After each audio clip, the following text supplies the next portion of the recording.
Vote দাও, শান্তি ভঙ্গ করো না, বোমাবাজি, প্রাণহানি, মারামারি, খুনোখুনি কেউ করো না।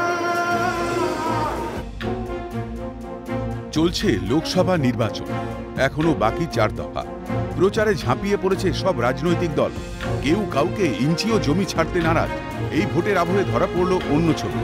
পরনে বাউলের আলখাল্লা, হাতে রয়েছে একতারা এবং দুর্গতি।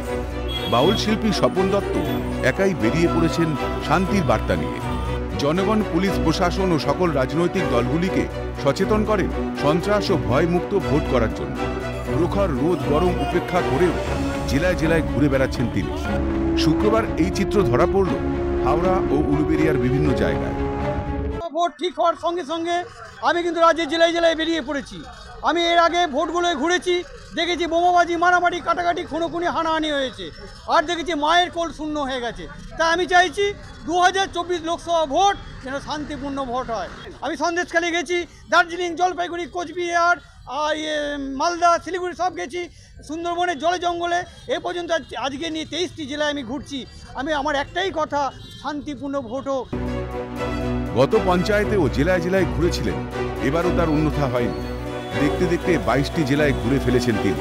ইতিমধ্যে তার ভোটের বার্তা সারা রাজ্যের নজর কেড়েছে। কখনো চলন্ত ট্রেন, তো কখনো ভরা স্টেশনের মাঝে, আবার কখনো জমজমাট রাস্তার মোড়ে দেখা মেলে বাউল শিল্পী স্বপন দত্তের।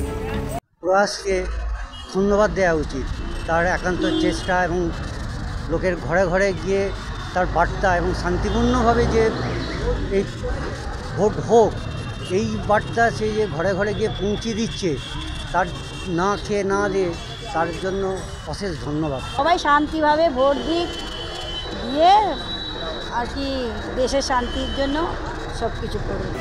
গানের সুরে মানুষকে সচেতন করতে পথে নেমেছেন বাউল শিল্পী। নির্বাচনের আগে তার অভিনব এই কর্মসূচির ছবি ধরা পড়ল জেলায় জেলায়। হাওড়া থেকে দেবকুমার দেবের রিপোর্ট, ক্যালকাটা নিউজ।